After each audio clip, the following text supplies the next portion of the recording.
Welcome to Optimal Equestrian, a podcast where I dive into how to optimize ourselves, our horses, and our businesses. Please support the show by following or subscribing to my channel, and you can find me on Instagram at Optimal Equestrian. Share the show with anyone who you think might benefit or enjoy it. Now let's get into the episode. Today I'm diving into Arnold Schwarzenegger. We all know him. He's an Austrian who came to the US to become the greatest bodybuilder of all time. He then transitioned to become an actor and then later the governor of California. The research for this episode comes from his book, Be Useful.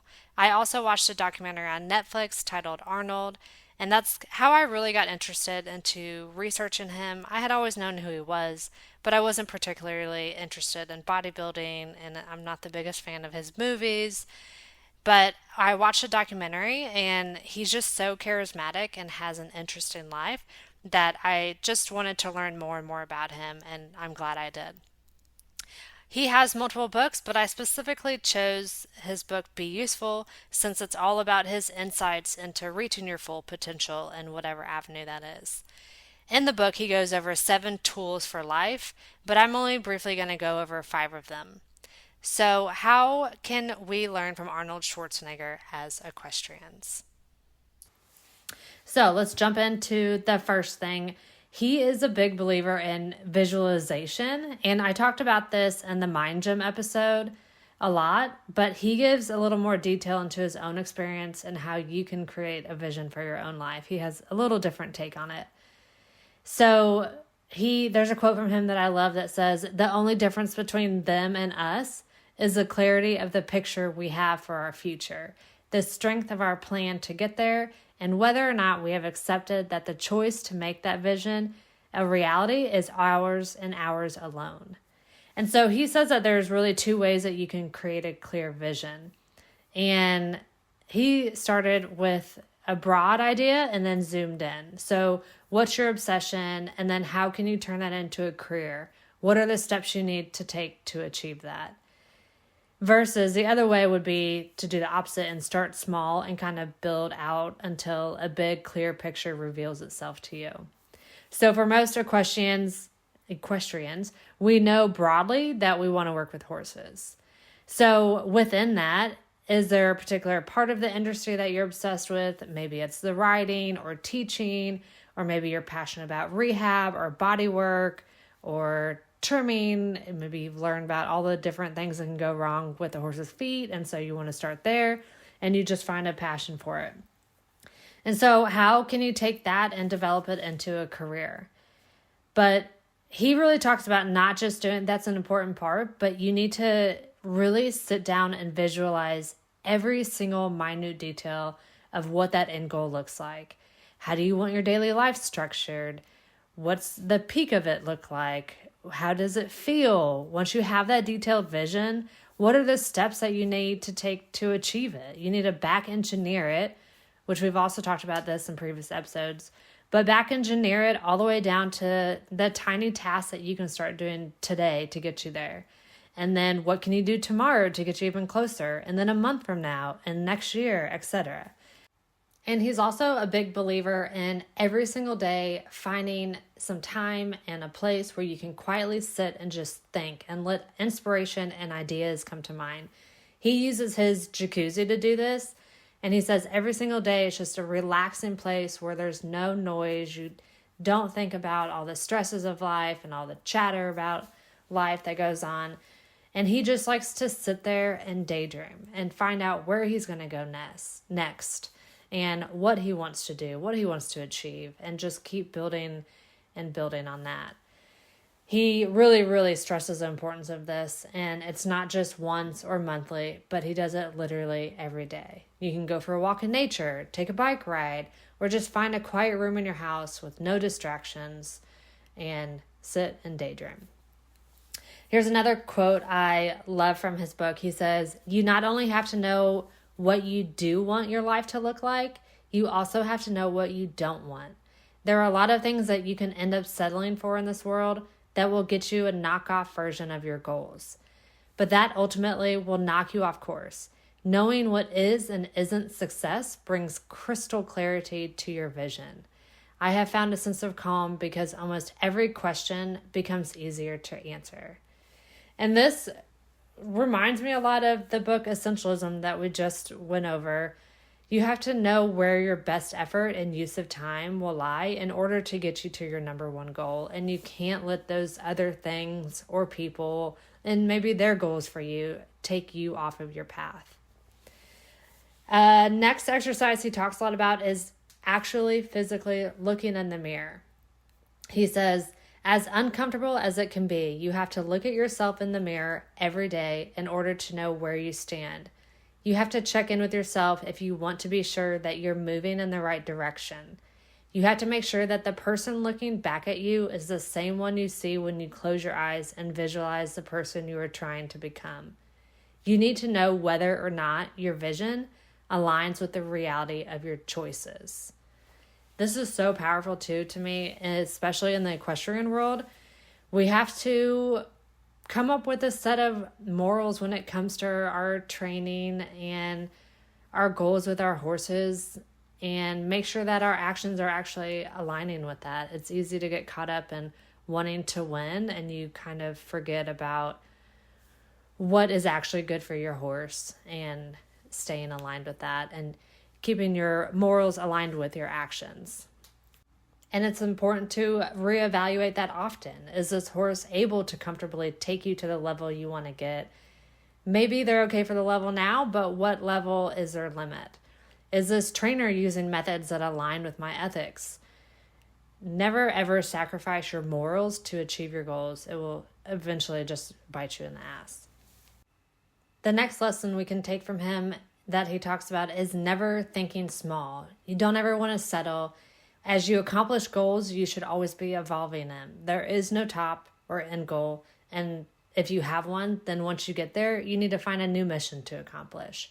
So he talks about this when becoming a action star after he was headline or had his name on the marquee.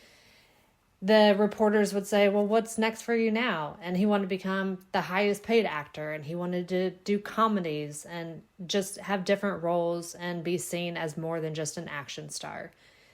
And then once he accomplished that, he started to look into politics, and he wanted to run for governor and change things and help people. And even to this day, he's really big on charity and giving back and trying to make the biggest impact as possible. So it's always going to be evolving and changing. He also talks about if you're going to do something, do it to the best of your ability, no compromises, no cutting corners. So for us as equestrians, we don't need to just move up levels and pump out tests. Be the most accurate in your test. Have the best horsemanship. Work on your mental game. Try to care for and socialize your horse better and better so that they're happier, and have the cleanest and most organized tack, and in general just be a great role model. You never know what little kid is looking up to you, especially as you start achieving things and you have more people looking up to you. Another thing he talks about is ignoring the naysayers. When it comes to you and your dreams, there are always going to be naysayers, and they often have no idea what they're talking about, and they haven't done any of the things that you have done or you're trying to do. And they're going to question that. They're going to say, well, that's really difficult. Nobody's ever done that, and you can't reach that bar because that bar doesn't, it's just like the sub 4-minute mile. No one thought that was possible until someone did it, and then it got broken multiple times after that. And so you need to just ask, why should I ever listen to them? They haven't done it. They don't know me. They don't know my work ethic or how much I'm willing to put into this. You can hear what they have to say, but use it as motivation and use it as a way to fire you up to get you to do something. One surefire way that you can get me to work hard and prove you wrong is tell me I can't do it. My husband's learned this. We, at one point, had a bet that, I don't know if you've heard of the insanity workout. It's those discs from, 20 years ago. But we have that, and I was really trying to get into it and it sucked and I didn't like it and I would start it and quit and start it and quit. Well, my husband challenged me that if I could do the entire Insanity program, which I think is 60 days, I believe. But he said that if I did it every single day without failing and stuck with it, that he would buy me a horse trailer. And you know what? 60 days later, I had that horse trailer. So definitely one way that a lot of athletes talk about this, saying that they can't do something or doubting them, just gives them that fire to prove them wrong. And you kind of have that like voice in the back of your head that just won't go away. And I mean, it's honestly just stubbornness, I think, but use it to your advantage. Or Michael Jordan was even famous for making up stories and creating a villain on the other side so that he could like refer back to that in a game and use it as fire. He also talks about planning for all possible outcomes you may encounter, but never ever have a plan B. You have to go all in on your dreams. And so I wanted to read this quote in the book from him. He says, "Let me tell you something. Nothing good has ever come from having a plan B. Nothing important or life-changing anyway. Plan B is dangerous to every big dream. It is a plan for failure. If plan A is the road less traveled, if it's you carving your own path toward the vision you've created for your life, then plan B is the path of least resistance. And once you know that path is there, once you've accepted that it's an option, it becomes so easy to take it whenever things get difficult. The second you create a backup plan, not only are you giving a voice to all the naysayers, but you are shrinking your own dream by acknowledging the validity of their doubts. Worse, you become your own naysayer. There are enough of them out there already. You don't need to add to their ranks." I mean, how powerful is that? If that doesn't convince you to not make a plan B, then nothing will. And I just think that that's so cool, because if you don't believe in yourself and you're going to cut a easy path out or a backup plan, then who else would believe in you? The next tool that we can take away from him is working your ass off. And he has this quote that I love that says, "If there is one unavoidable truth in this world, it's that there is no substitute for putting in the work. There is no shortcut or growth hack or magic pill that can get you around the hard work of doing your job well, of winning something you care about, or of making your dreams come true. Working your ass off is the only thing that works 100% of the time for 100% of the things worth achieving." And I think this is really important for everything from your weight to your horse's fitness to your riding ability, your own personal growth, becoming a better manager or owner, and just learning anything and everything that you can about becoming better in whatever avenue. And one common theme between every single person that's successful, whether it's an athlete or in the business world, is they are completely and fully obsessed with their field of expertise. They would spend every single free moment and free time researching, practicing. They know all the history and the theories, and they've never ever settled for anything less than great. They all started knowing nothing and not being able to perform that task, but they've spent the hours and months and years perfecting it, and they put in the work. And in order to really put in the work and get the most out of it, you have to use all 24 hours of the day. And so Arnold has this quote. He says, "How much time am I wasting? Social media, TV, drinking, partying, video games, thinking about getting started instead of starting. This is all a waste of time.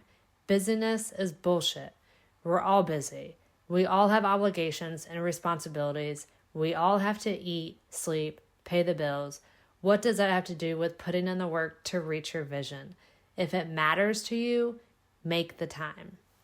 And that's even if it's just an hour a day that you have. You need to dissect your days and see where you're wasting time. That's, like I said, this is also a theme in essentialism. And I said in there that I have become obsessed with reading and learning everything I can. And so I like having the Kindle or books from my library on my phone. That way, if I'm waiting in an office or during commercial breaks of TV. When I do watch TV, I have that to where I'm not wasting a single minute. The next tool we can take from him is having the ability to shift gears. There will be struggle and tough times in everybody's journey, and complaining does nothing. You're going to have to figure out how to pivot. You need to learn to find the positive in things. And Gary Mack talks about this in Mind Gym, that most successful people are optimists. And so we need to learn to reframe failure as something that we can learn from. When you're chasing your dreams or trying to achieve something new, failure is a real possibility. Arnold says, failure isn't what you have to worry about, it's giving up. Failure has never killed a dream. Quitting kills every dream it touches. So if something pops up and you're having a difficult time, my horse is 5 now and I haven't really been able to get on him and ride him because there's just problem after problem and we can't ever get it fixed. However, I have to constantly just pivot. Okay, we tried that, didn't work, pivot, let's try something else. Like, we're going to get him figured out at some point, and it's not the traditional path, but I can't give up on him. He's 5. He's not just going to be a pasture ornament for the rest of his life, and he does have a great personality and athletic ability, and we just have to get this one hind end thing figured out, and when we do, it'll be up from there. Arnold also says that when you're trying to accomplish new things or try things that someone has never accomplished before, that you may have to break the rules. And he says that the quote, "It's how things have always been done," is just a way for people to justify saying no to new things that they don't understand. And people who lack vision are often threatened by those who have it. And so new ideas are scary to them. And they're uncomfortable around people who want to break the mold or make waves. So you need to question everything, especially as equestrians.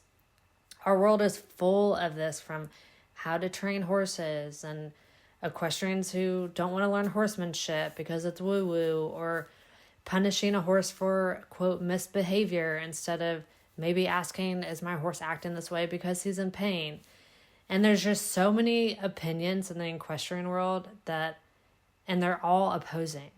And people are going to fight to the death for the way that they believe. And instead, we need to just start having discussions and throw out and maybe be open to different methods that work for different horses. Even as a trainer, you might find that one method works for one horse. Think about all the different dressage methods. Maybe Bochet is good for one, and then classical German training is good for another, but we need to be more scientific and open to new ways.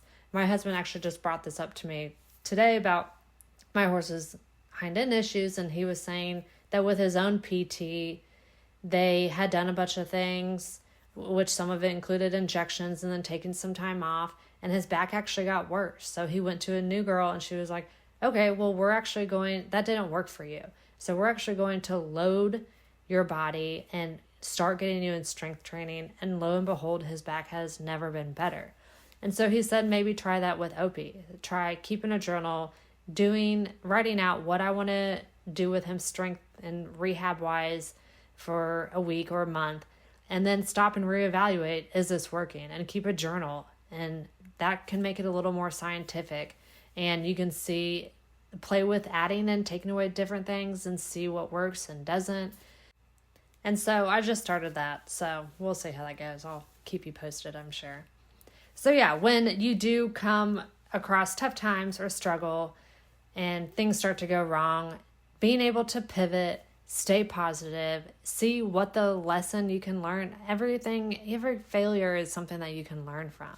So say, well, that didn't work, and I know that didn't work, but maybe I can learn from this, or that opened my eyes to this different thing. And continually question and be open to different thoughts and theories and ways of training, etc. The final tool that I wanted to go over from his book is the one that he says to shut your mouth and open your mind. And he talks a lot about using the world as your classroom. So you don't need to have a college degree or ride under an Olympian for years and years. You can go out and find this information. You can experiment with your own horse. You can talk to other successful people and share your experiences with them. You can read medical journals, or if you have a business, ask your customers how you can better serve them and what they're looking for and how they could be happier coming to you and your company. And just being curious. I mean, that's the entire purpose of this podcast, is being curious, trying to learn everything we can on our own so that we can go out and become better riders, become better business people, help our horses feel more comfortable, and have a better training and all of that. He says that curiosity can attract amazing opportunities or good and smart people into your life. If you are actually genuinely interested in someone and you start asking them questions, you're going to build a fantastic relationship with them, and that can be a give and take, and it could really benefit you, and they could benefit off you probably. But that's how relationships work, and relationships literally run the entire equestrian business, no matter how much we want to deny that. But go out and ask good questions about people, and then you have to sit and listen. You have to be humble, and just having the humility and admitting that you don't know everything is essential to learning and growing and firing that curiosity even more. In the book, Arnold tells a story about when he first got the script for The Terminator, he went to lunch with Jim Cameron, who was the writer of the script. He originally was supposed to play Kyle Reese, who is the hero of the story. And that made sense to Arnold because he wanted to be an action hero, so he needed to play the hero. Well, while at this lunch, he was just genuinely curious about what the character for the Terminator was like. How is someone going to play a robot? What qualities does that person need to have and display on screen in order to get the story across? And while they were talking about it and deep diving into this Terminator character, Jim Cameron had started envisioning Arnold as the Terminator. And he really just thought that he was going to be right for the role. And so he brought it up to Arnold. And Arnold was really hesitant at first. And he said, no, I mean, I'm an action hero. That's the role that I need to play. I don't think it's right for me. But then it came time for Jim to plead his case to Arnold. And so Arnold said he had to just sit and listen and genuinely listen and not be thinking about his counter arguments, etc. And so he sat and listened to him, and then he said he would think about it for the next few days. And Arnold said over the next few days, he really started envisioning himself as a Terminator, and it was sinking in, and he just thought that it actually was the right part for him. And so all of that stemmed from Arnold's curiosity. And so I just think it's interesting. What if Arnold was not the Terminator? I'm sure he still would have been a great actor, but that's just a very iconic role for him, and it's just funny that it all came just out of his genuine curiosity about the character. So how can you apply that to your life, and where can curiosity take you if you're genuinely curious in other people or subjects and keeping an open mind into their answers or different training theories and all of that? So I wanted to end this episode just summarizing the main qualities that I noticed in Arnold that I think made him successful. So the first one is he is the visualization king. And we've already talked about this, but he says if you can see it, then it must be achievable. And he used this in every single aspect of his life. From when he was working out, he envisioned himself winning Mr. Universe, standing on the stage, and all the thousands of people in the crowd cheering and chanting, Arnold, Arnold. And it came true. And then he also envisioned it being a leading man with his name being the first name on a movie poster. And he also did that. The second quality I noticed was he always sought help and tried to build a community around him, especially when he was in the bodybuilding world.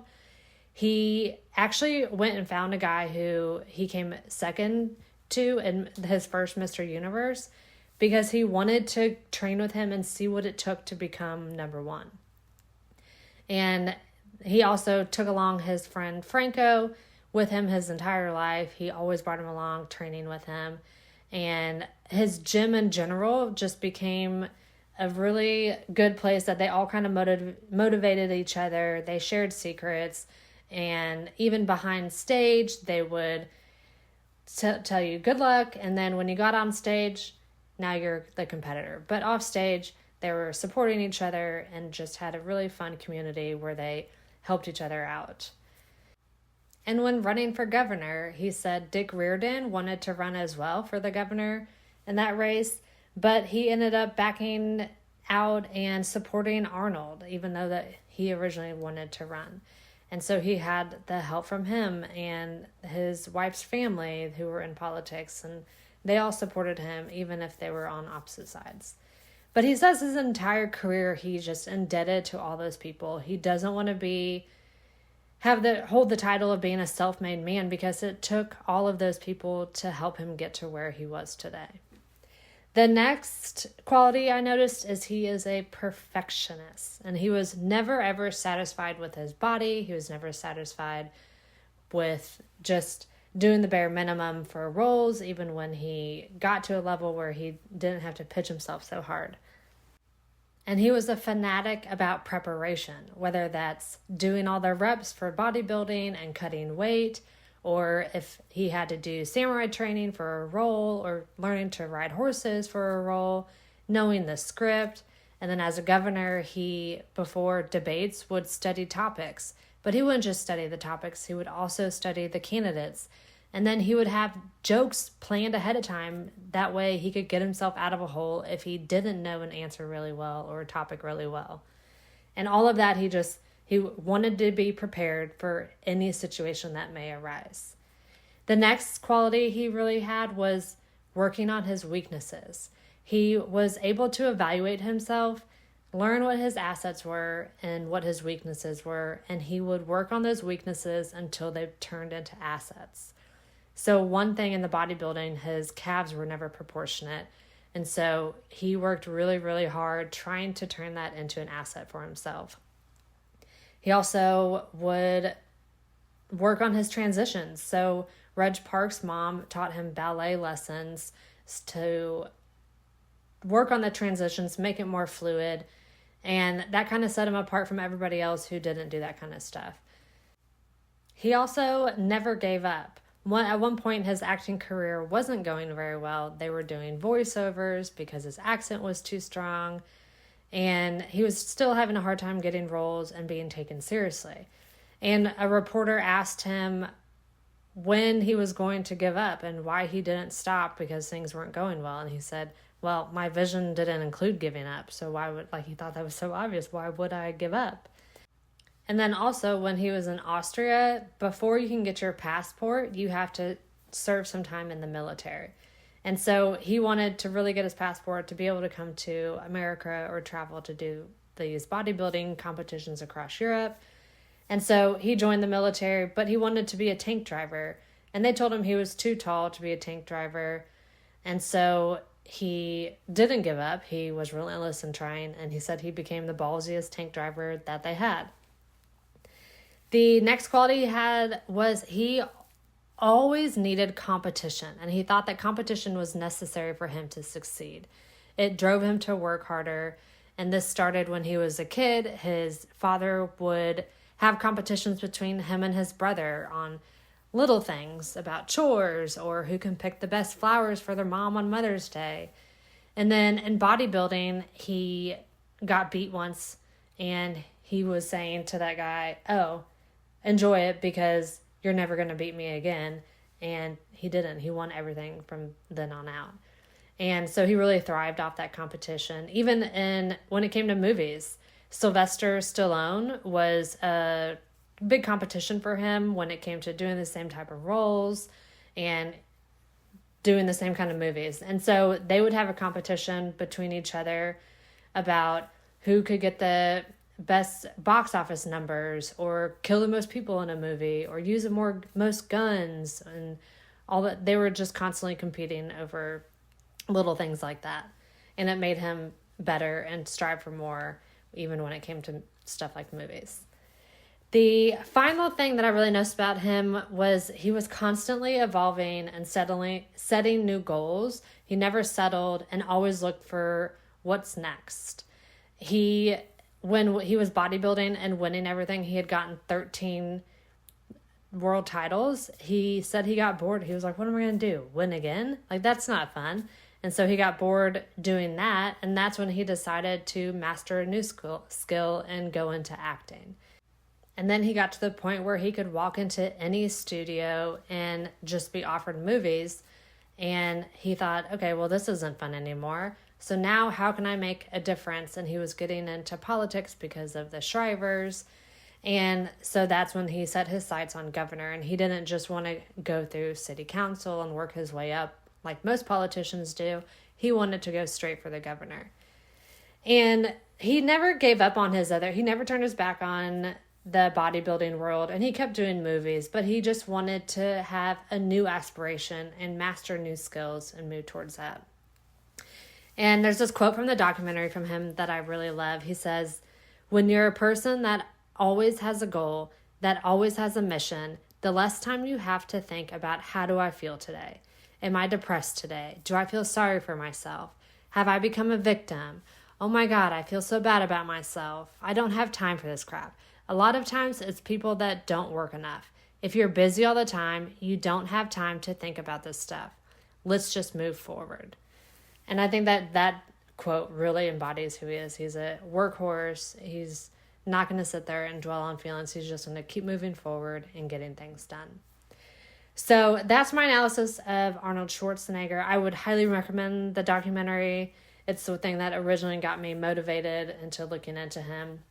Plus, he has a donkey and a mini horse that runs around his property and even comes into his home. And so they're obviously super cute. And then read the book, be useful. Let me know if you like his other books, if I should read them. And let me know when I was reading the book, I think I read the entire thing in my Arnold Schwarzenegger accent. I just envisioned him reading it. Let me know if you think that too. So I will see you all next time on the next episode of Optimal Equestrian.